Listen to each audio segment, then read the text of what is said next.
हम लोगों ने भी ये देखा होगा कि काफी लंबे समय से YouTube पर द ग्लैम कपल के नाम से फेमस ऋषि और हिमांशी का डाइवोर्स वाला स्यापा चल रहा है। इनकी शादी को ना पूरे 4 साल हो चुके हैं और एक बार पहले भी इन दोनों के बीच में सेपरेशन की खबरें आई थी, लेकिन इन दोनों ने सब ठीक कर लिया था और ये कहकर बात खत्म कर दी थी कि इन दोनों की जोड़ी को नजर लग गई थी। वैसे ये दोनों वापस तो आ गए थे, लेकिन ये सारा सिनेरियो काफी ज्यादा शॉकिंग था क्योंकि इन दोनों को एक लवी डवी कपल के तौर पर सोशल मीडिया पे जाना जाता था। हेलो टीची यार, मैं आ गई है, मेरे को एक सारी सुनाने का है। यार अनियन तू बाद में आ जाना, थोड़ा सा ये वाला टॉपिक ना सीरियस है, लेकिन मेरे को एक शायरी आ रही है बहुत जोर जोर से, तो मैं तो सुना के मानूंगी, लेकिन थोड़ी छोटी वाली शायरी सुनाना। ओके ओके, तो अर्ज क्या है, बर्थडे के लिए सबसे जरूरी केक होता है और सोशल मीडिया के हर लवी डवी कपल का लव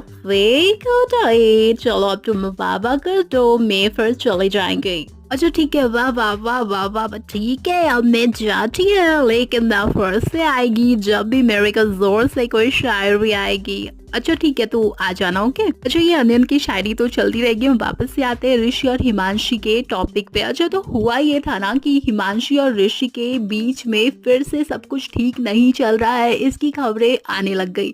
उसके बाद ऋषि एक के बाद एक वीडियोस लेकर आने लगे अपने ब्लॉगिंग चैनल पे, जिसमें वो डायरेक्टली और इनडायरेक्टली हिमांशी के ऊपर काफी सारे एलिगेशंस लगाते थे, जैसे कि वो उनको परेशान कर रही है, उनके ऊपर बहुत सारे फेक एलिगेशंस लगाए हैं और फेक चार्जेस लगाए हैं, और इन चार्जेस में उनके साथ साथ उनके पेरेंट्स को भी ड्रैग किया जा रहा है। अब काफी समय से इस टॉपिक पे अपनी चुप्पी को तोड़ते हुए हिमांशी भी आ गई एक वीडियो लेकर, और उन्होंने अपने साइड की स्टोरी को रखते हुए ये बताया उनको 4 साल की मैरिज में काफी ज्यादा ह्यूमिलेट किया गया था और उन्होंने जिस तरीके का टॉर्चर झेला है इन 4 सालों में उसे वो एक्सप्लेन भी नहीं कर सकती। साथ ही हिमांशी ने ये भी बताया कि ऋषि ने उन्हें ओपन मैरिज रखने के लिए कहा था। इसके अलावा ऋषि के काफी सारी लड़कियों के साथ एक्स्ट्रा मैरिटल अफेयर्स भी रहे हैं। हिमांशी ने आगे ये भी कहा कि ऋषि अक्सर ही फॉरेन ट्रिप पे अकेले चले जाते और इसे वो अपनी प्रिवेसी और अपने पर्सनल स्पेस का नाम देते थे।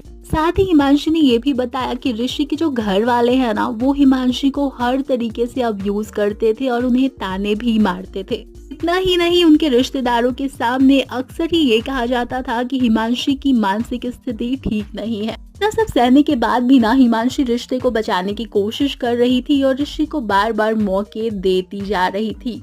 अब देखो इस सारे सिनेरियो में ना किसकी गलती है किसकी गलती नहीं, 100% तो हम ये नहीं कह सकते। One thing is clearly visible that Rishi is purposely wanted to bring this topic on social media. ऐसा लग रहा था कि ऋषि सारी कंट्रोवर्सी को सोशल मीडिया पर लाकर उससे अच्छा खासा कंटेंट जनरेट करने की कोशिश कर रहा है, और वो अपनी वाइफ पे एलिगेशंस इसलिए लगा रहा है जिससे उनकी कंट्रोवर्सी बड़ी बन पाए। देखो यार, बंदा जिस तरीके से एलिगेशन पे एलिगेशन लगाए जा रहा था और हिमांशी की तरफ से इस टॉपिक पे कोई भी जवाब नहीं आ रहा था, उसे देखकर तो यही लगता है कि हिमांशी इस टॉपिक को सोशल मीडिया पर बिल्कुल भी नहीं लाना चाहती थी। हिमांशी ने जब फाइनली अपनी साइड की स्टोरी रखी है तो उसे सुनकर बाकी के पॉइंट्स का तो मुझे नहीं पता, लेकिन चीटिंग वाला जो उसका पॉइंट है ना, वो बिल्कुल ही मुझे सच लगता है। इसका रीजन ये है कि जो ऋषि की मदर है ना, वैसे तो देखने में वो काफी पढ़ी लिखी लगती है, लेकिन उन्होंने अपने एक ब्लॉग में कुछ ऐसी बातें कही थी जिससे ऐसा लग रहा था कि वो चीटिंग को जस्टिफाई या ग्लोरीफाई करने की कोशिश कर रही है। वो वाली जो क्लिप है ना, वो तो मैं यहाँ पे लगा नहीं सकती क्योंकि जाहिर सी बात है कॉपीराइट स्ट्राइक आ जानी है, लेकिन जो उन्होंने कहा था उसको मैं अपने वर्ड्स में बता देती हूँ। उन्होंने ये कहा था कि अगर हमारा पार्टनर हमारे ऊपर चीट करता है ना, तो कहीं ना कहीं कमी हमारी तरफ से ही रह गई होगी जिसे वो बाहर किसी और में ढूंढ कर पूरा कर रहा होगा।